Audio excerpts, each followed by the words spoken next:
어느 시골 마을에 삭바느질로 두 아들을 키우는 가난한 어머니가 있었습니다. 매일 아침마다 집집마다 다니면서 바느질 일감을 구해왔고 또는 밤늦게까지 일을 하게 되었습니다. 때로는 일감이 없어서 먼 동네까지 찾아가서 일감을 구하고 그러다 보니까 끼니를 굽는 것이 늘 일상이 되기도 했습니다. 어느 날은 일감이 많은데 너무 피곤해서 바느질을 하다가 손가락을 찔리는 그런 아픔을 느끼는 경우도 계속 있었습니다. 그런 피곤과 아픔과 힘듦이 있어도 계속 참으면서 일을 계속 한 이유는 오로지 두 아들을 어떻게 하면 잘 키울까, 어떻게 하면 두 아들이 반듯하게 잘 성장할 수 있을까라는 기대감으로 참으면서 희생하면서 하루하루를 보내게 되었습니다. 어느 날 일을 하다가 처마 밑에를 보니까 무슨 큰 솥이 하나 나오는 겁니다. 솥을 딱 열어보니까 그 안에 뭐가 들어있냐면 은이 많이 들어있는 겁니다. 그래서 이 은을 든 그 가마솥을 발견하고 다시 이렇게 묻어놨습니다. 그러고 나서 집에 와서 곰곰이 생각하고 있다가 저녁에 아들들이 오니까 그 아들들과 함께 하나의 일을 결정을 합니다. 그 결정이 과연 무엇이었을까? 그 결정은 뭐냐면요, 머뭇거림도 없이 당장 그 집을 팔고 이사를 해버리는 겁니다. 이사를 했다는 것은 계속해서 바느질을 해야 되고 피곤이 와야 되고 또는 고통이 있고 힘듦을 그대로 가지고 나아가는 것입니다. 시간이 한참 흐른 후에 두 아들이 급제해서 벼슬도 하고 학자가 되었습니다. 어느 날 어머니가 아들들을 다 불러놓고 옛날 가마솥 이야기를 꺼내게 됩니다. 만약에 큰 돈이 있었다면 너희들은 아마 이 자리에 앉아있지 않을 것이다. 돈만 바라보고 어떻게 하면 저 돈으로 편하게 먹고 살까, 어떻게 하면 더 돈을 의지해서 게을르게 살까라는 그런 생각만 하고 있었을 것이다. 그러면서 사람은 잘 먹고 잘 사는 것보다 사람의 일을 하는 것이 더 중요하단다 라면서 그렇게 말을 했습니다. 그러면서 나도 힘든 결정이었지만 그 화를 떠나서 기꺼이 가난의 길로 선택했단다 라면서 자녀들에게 이렇게 얘기를 합니다. 이 이야기는 조선 숙종 때 예조판서를 지낸 김학성 대감의 어머니의 이야기입니다. 여러분은 이 어머니의 선택을 어떻게 생각하십니까? 은을 팔아서 현재 편안하게 잘 먹고 잘 살았으면 좋았겠다. 아니다. 자녀의 미래를 위해서 잠시 돈을 멀리 하는 것이 좋았다. 이것을 다른 표현으로 한번 해보겠습니다. 생존을 위해서 살까? 사명을 위해서 살까? 생존이냐 사명이냐? 사명이냐 생존이냐? 이 두 길에서 과연 무엇을 선택해야 할까라는 질문입니다. 오늘 본문이 이 질문에 대해서 가르쳐주고 있습니다. 마태복음 5장, 6장, 7장은 우리들이 잘 알고 있는 산상수훈에 해당되는 말씀입니다. 이 산상수훈은 하나님의 자녀가 된 사람이 어떻게 살아야 하는지를 가르쳐 주시는 말씀입니다. 이 산상수훈의 5장, 6장, 7장에 걸쳐 있는 이 말씀의 결론을 마태복음에서는 네 가지로 결론을 내리고 있습니다. 넓은 길과 좁은 길, 또 하나는 좋은 나무와 못된 나무, 세 번째는 진정한 제자와 거짓 선지자, 네 번째는 지혜로운 건축자와 어리석은 건축자, 이 네 가지를 다 비교하면서 결론을 내리고 있습니다. 오늘 읽은 말씀이 산상수훈 결론의 첫 번째에 해당되는 본문입니다. 이 말씀에서 제시하는 두 가지 길에 대해서 우리 함께 살펴보도록 하겠습니다. 첫 번째 제시하고 있는 길은 뭐냐면요, 넓은 길입니다. 이 넓은 길을 13절에서는 어떻게 표현하고 있냐면, 멸망으로 인도하는 문은 크고 그 길이 넓어 그리로 들어가는 자가 많고, 이 문을 넓은 길이라고 합니다. 우리가 읽었던 13절에 해당되는 그 본문에요, 사람들이 좋아하는 단어들이 있습니다. 단어들 두 가지가 있는데 뭐냐면요, 크다가 있습니다. 또 하나는 넓다가 있습니다. 이 넓은 길은 앞에 가로막는 것이 없는 겁니다. 없어서 자기 뜻대로 펼치기에 좋은 땅을 말합니다. 내가 하고 싶은 것을 마음대로 누릴 수 있는 그런 장소를 넓은 길로 표현하고 있습니다. 또 여기서 큰 문은 자신이 이룬 업적들이 있습니다. 그 업적과 뜻을 보여줄 수 있는 좋은 곳입니다. 넓기 때문에 많은 사람들이 와서 내 업적이 무엇인지, 내가 이룬 것이 무엇인지를 잘 볼 수 있도록 전시해 놓을 수 있는 그런 곳이 큰 문이라는 것입니다. 그래서 다른 사람들에게 내가 어떤 사람이야, 내가 지금까지 이렇게 쌓아두고 보관했던 것이 얼마나 훌륭한지 자 봐봐, 그러면서 나를 인정해줘 하는 것이 이 큰 문을 가리키고 있다는 것입니다. 주변 사람들로부터 관심과 사랑과 모든 것을 한 몸에 받을 수 있는 그런 길이라는 것입니다. 이 길 끝에 무엇이 기다리고 있습니까? 멸망이라고 합니다. 멸망이라는 것은 아무것도 남지 않는다는 것이죠. 지금까지 내가 추구하면서 쌓아왔던 그런 업적과 그런 명성들이 달려왔던 그 길이 헛되다는 것입니다. 그럼 이 문으로, 이 길로 들어가는 사람들이 거의 없겠죠. 성경은 무엇이라고 말씀하고 있는지 아십니까? 13절 뒷부분에 이렇게 기록하고 있습니다. 그리로 들어가는 자가 많다는 것입니다. 그 문으로, 그 길로 들어가는 자가 없어야 되는데 많다는 것입니다. 이것이 뭐냐면요, 생존 본능에 따라서 사는 사람들입니다. 나를 위해서, 내가 먹고 마시는 것을 위해서 사는 사람들의 모습이라는 것입니다. 하나님의 은혜로 이스라엘 백성들이 출애굽을 하였습니다. 목적지인 가나안 땅에 앞에 두고 12명이 이제 정탐을 하러 들어갔습니다. 10명의 사람들이 나와서 이렇게 얘기를 합니다.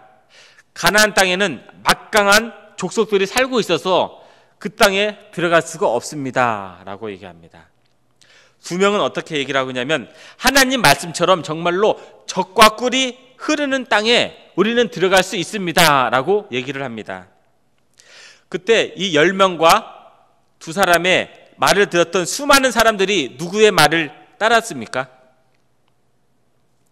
들어갈 수 없다는 10명의 말을 따랐습니다.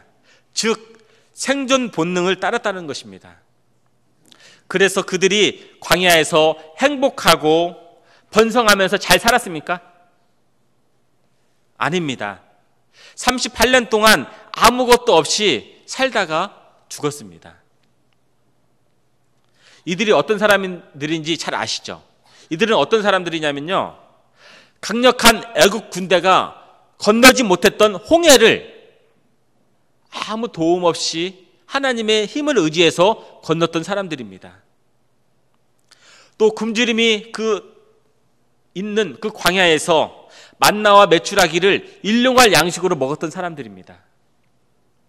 그뿐만 아니라 하나님께서 약속하신 그 가나안 땅에서 가져왔던 그 포도송이를 눈으로 직접 확인한 사람들입니다. 이처럼 하나님의 은혜를 경험하고 인도하심을 받았던 사람들입니다. 그런데 이들이 생존 본능에 깊이 빠지다 보니까요, 하나님의 은혜를 잊어버린 것입니다. 생존 본능에 빠지다 보니까 하나님께서 말씀하신 그 말씀을 기억하지 못하는 것입니다. 이 사람들의 생존 본능에 집착한 결과들입니다. 생존 본능에 집착한 사람들의 특징이 있습니다. 함께 나누어야 할 몫이 있는데 그 몫을 보면서 다른 사람들보다 먼저 내가 내 것부터 챙기는 것입니다. 또 다른 사람이 하나도 못 가져갈 수 있고 조금 가져갈 수 있는데 그런 거 신경 쓰지 않습니다. 내가 먼저 차지하고 내 배를 배불리는 것에 우선을 두는 사람들입니다. 또는 불공정하더라도 내 자식에게 특혜를 주어서 잘 살 수 있게 만들어주는 것입니다. 자식이 잘 되어야 내 미래가 보장받을 수 있다고 믿기 때문입니다. 또는 약한 자들이 있죠. 약한 자들 앞에서 내가 가지고 있는 힘과 권력을 사용해서 그들을 착취합니다. 힘 있는 자가 더 많이 누려야 된다는 것입니다. 힘 있는 내가 더 많이 차지해야 된다는 생존 본능을 따라서 나온 것들입니다. 우리가 가끔 청문회를 보면 이런 거 한 번쯤 보셨을 것입니다. 자식을 위해서 부정을 저지르는 모습이 나타납니다. 자식을 위해서는 생존 본능이 강하게 나타납니다. 이것을 보면서 많은 사람들이 어떻게 하냐면요, 쯧쯧쯧 거리면서 아이고 저렇게 하면 안 되지, 저런 나쁜 사람이 있나 하고 얘기를 합니다. 그리고 속으로는 이렇게 얘기하는 사람들도 있을 것입니다. 나도 그렇게 하고 싶은데 나는 가진 것이 없어서, 내 주변의 환경이 그러지 못해서 나는 할 수 없어서 하면서 스스로 자신을 원망하는 사람도 있을 수 있습니다. 이런 사람들의 특징은 뭐냐면요, 생존 본능의 유혹에 이끌렸기 때문입니다. 생존 본능의 유혹에 이끌렸기 때문에 어떻게 하면 잘 살 수 있을까, 어떻게 하면 내 자녀에게 좋은 것을 줄 수 있을까, 거기에만 초점을 맞추는 것입니다. 하나님의 정의를 행하고 하나님의 공의를 행하는 것이 중요한 것이 아니라 어떻게 하면 내 자녀가 잘 먹고 배부르고 다른 사람들 앞에서 군림하면서 살 수 있을까, 거기에만 초점을 맞춘다는 것입니다.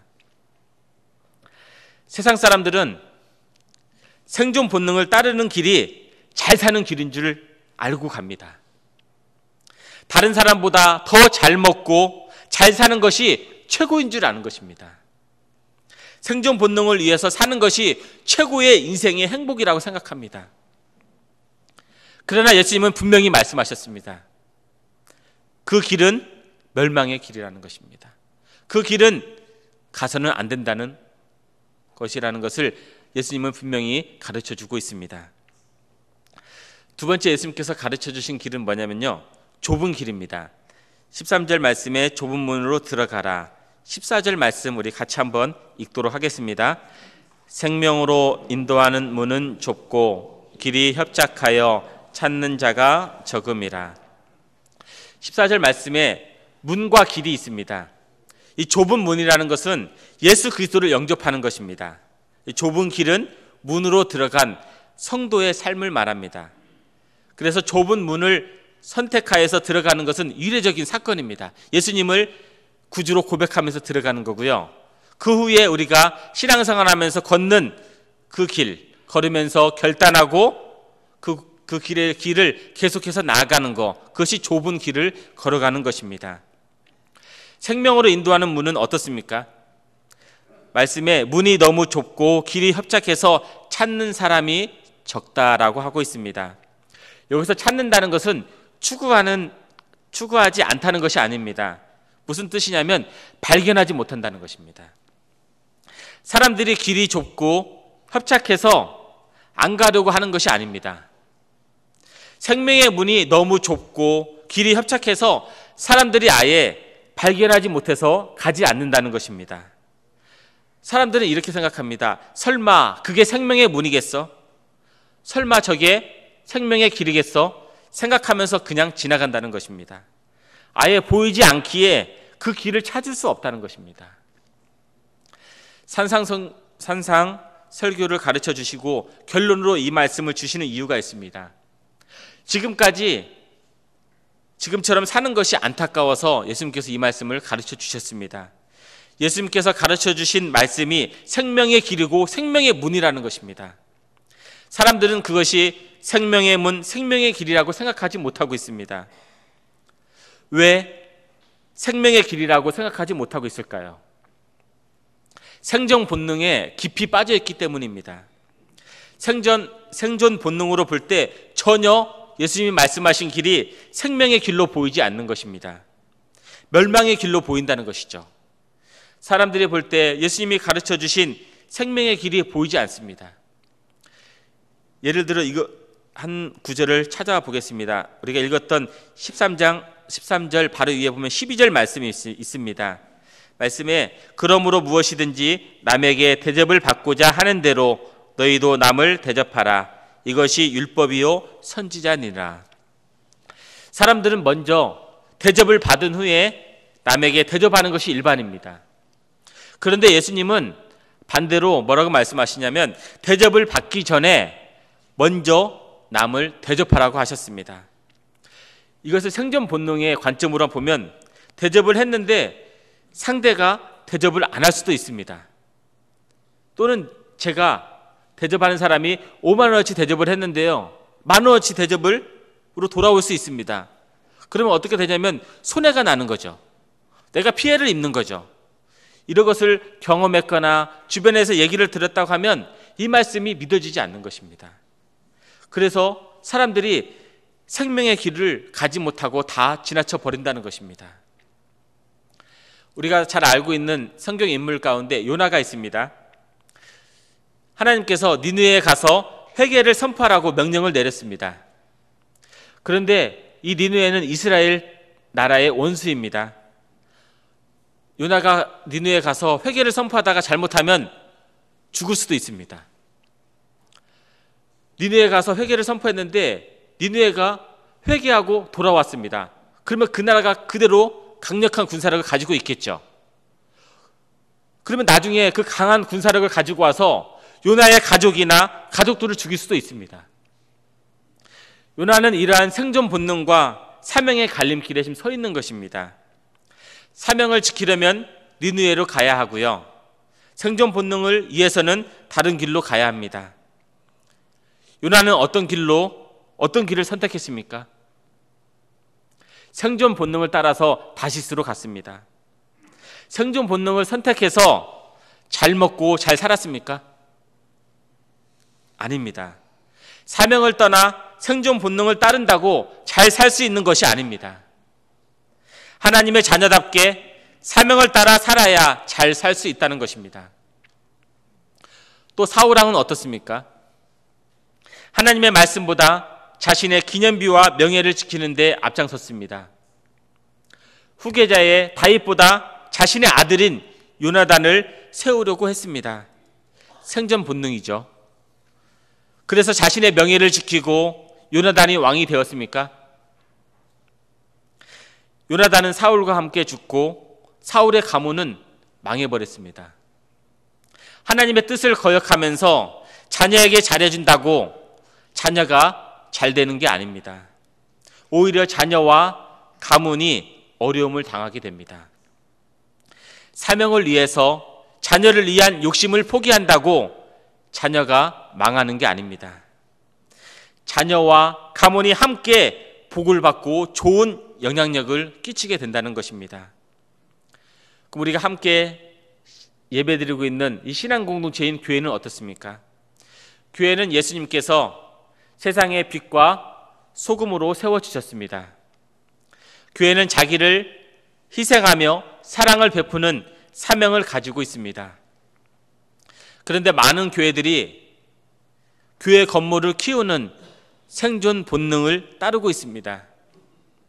생존 본능을 따르니까 교회가 잘 되었습니까? 오히려 세상의 비난을 받고 쇠퇴하는 길을 걷고 있는 것입니다.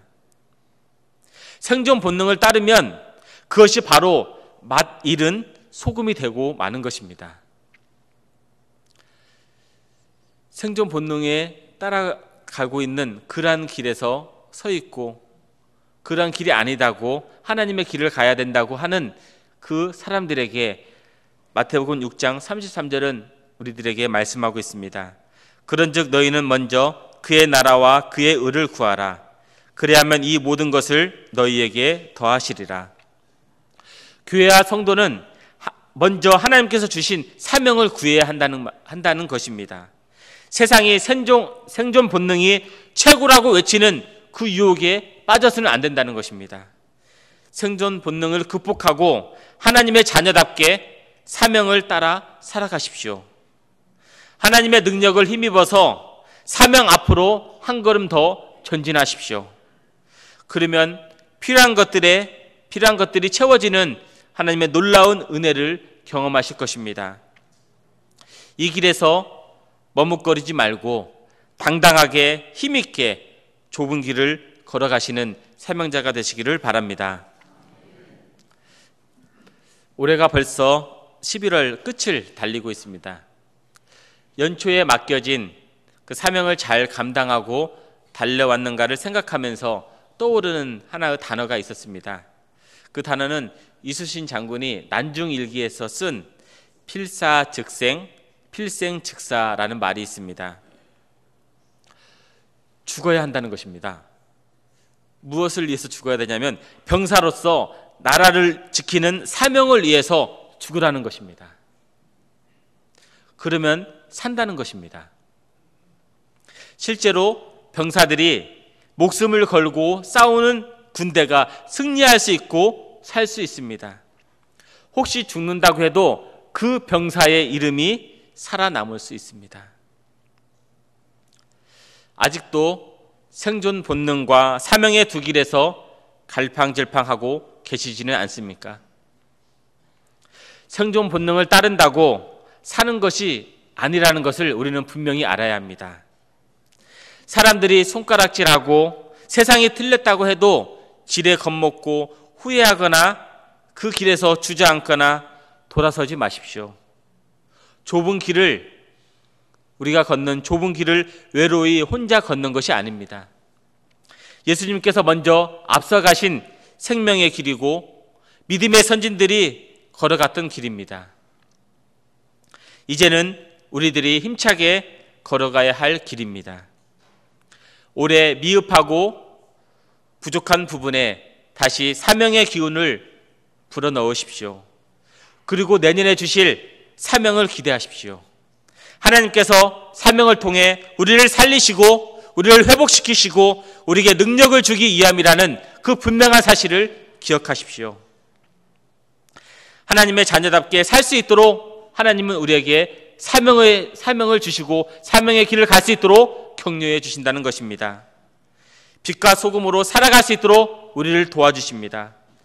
하나님의 사명자로서 하나님의 자녀로서 거룩한 백성으로 살아가십시오.